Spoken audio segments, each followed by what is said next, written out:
Hello friends, welcome to my channels. तो बिना time को वेस्ट करे हुए आज मैं आपके साथ में एक टॉपिक शेयर करना चाहती हूँ, इकोलॉजी। तो हम इसको स्टार्टिंग से लेके एंड तक पढ़ेंगे विद नोट्स। तो इकोलॉजी जो फर्स्ट यूज़ किया था वो किया था अर्नेस्ट हैकेल ने। इकोलॉजी का मतलब होता है ecology is the scientific study of the interaction that determine the distribution and abundance of organism. तो इसमें क्या क्या होता है, इकोलॉजी जो होती है किससे मिलकर बनती है, इंडिविजुअल्स, पॉपुलेशन, कम्युनिटी। अब इसको हम किस लेवल में ऑर्गेनाइज करते हैं, सबसे पहले आता है species, then population, then community, ecosystem, biome and biosphere.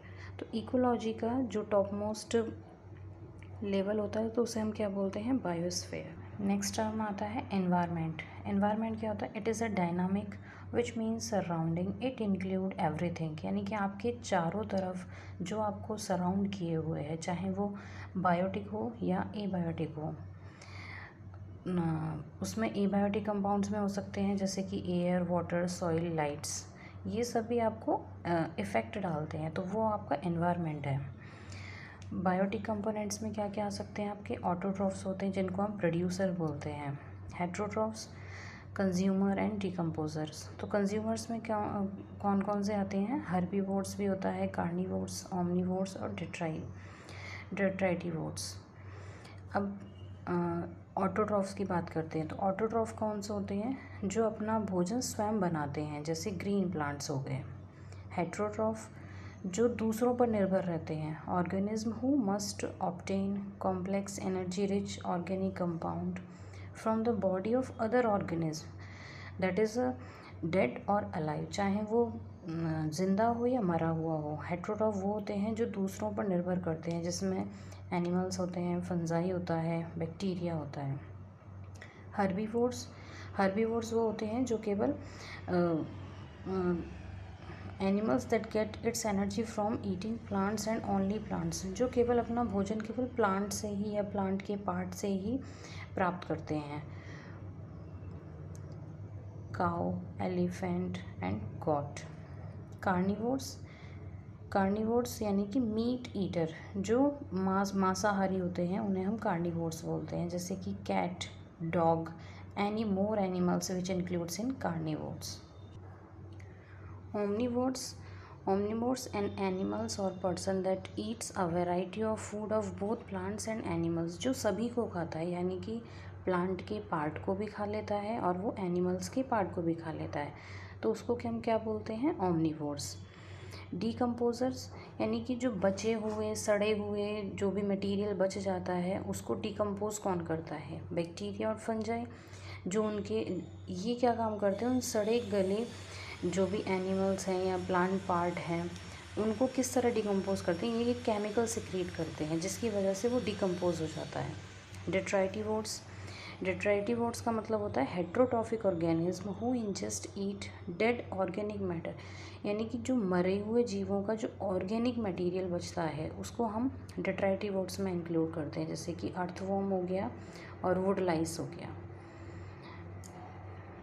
Next है, एक टर्म आती है एडेप्टेशन। एडेप्टेशन का मतलब होता है कि आप किसी पर्टिकुलर एनवायरनमेंट में रहते हैं तो आप वहाँ के अनुकूल अपने आप को चेंज कर लेते हैं, यानी कि शॉर्ट ड्यूरेशन के लिए। शॉर्ट ड्यूरेशन या फिर लॉन्ग ड्यूरेशन। तो एडेप्टेशन एक टर्म होता है और एक होता है एक्लिमेटाइजेशंस। तो एडेप्टेशन में ability to survive and reproduce in particular environment, it take long times, यानी कि ये क्या धीरे धीरे आप उस एनवायरनमेंट के अनुरूप अपने आप को ढालने लगते हैं, उसके अनुरूप आप काम करने लगते हैं, अपनी बॉडी को उसी के अनुरूप आप ढाल लेते हैं, ठीक है।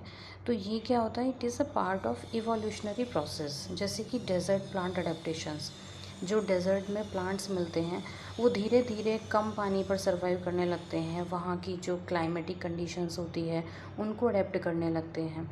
तो इसी तरह से इस टर्म को हम बोलते हैं एडेप्टेशंस।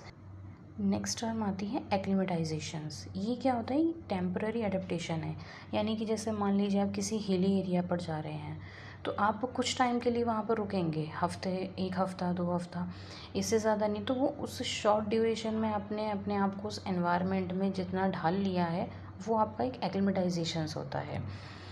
तो इट चेंज डे और वीक, और it occurs due to change in habitat, यानी कि आपका एनवायरनमेंट चेंज हुआ है, इस वजह से आपने उसको एक्लिमेटाइज बोल दिया। Species and invasive species. Invasive species क्या होती हैं? जो किसी एरिया में बाहर से लाई गई हों, बाहर से आकर जिन्होंने अपने आप को किसी अदर स्पीशीज़ के साथ में इंट्रोड्यूस किया हो, that is a invasive species. इसमें क्या क्या होती है, जैसे कि आपने एक एग्जांपल हाइसेंथ का पढ़ा होगा, तो वो इन्वेसिव स्पीशीज़ में आता है। नेक्स्ट हम बात करते हैं नीश। व्हाट इज़ नीश? नीश का मतलब होता है कि कोई स्पीशीज़ अगर अपने किसी एनवायरनमेंट में है या सराउंडिंग में, तो वहाँ पर उसका जो फंक्शनल हैबिटेट है वो क्या है, जहाँ पर वो अपनी डेली एक्टिविटीज़ करती हैं, तो वो उसका होता है नीश। जो नीश होता है, आपको ये कुछ टर्म्स याद करनी पड़ेंगी। नीश जो होता है वो, उसको हम ट्रॉफिक नीश भी बोलते हैं, मल्टी डायमेंशनल, हाइपर वॉल्यूम नीश। ओके, इसको नीश को किसने दिया था? हचिंसन्स ने।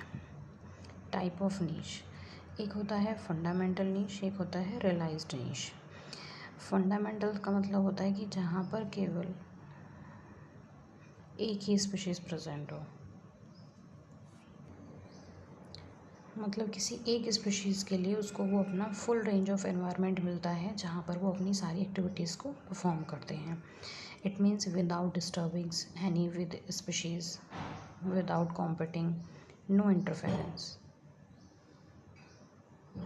And second is realized niche, where are two species share a common area. This is known as a smaller hypervolume interspecific interactions. Okay, this is a smaller and interfere of other species. So next term is niche overlap. It means where are two species lived in a similar area, then they become overlap to each other because of competitive.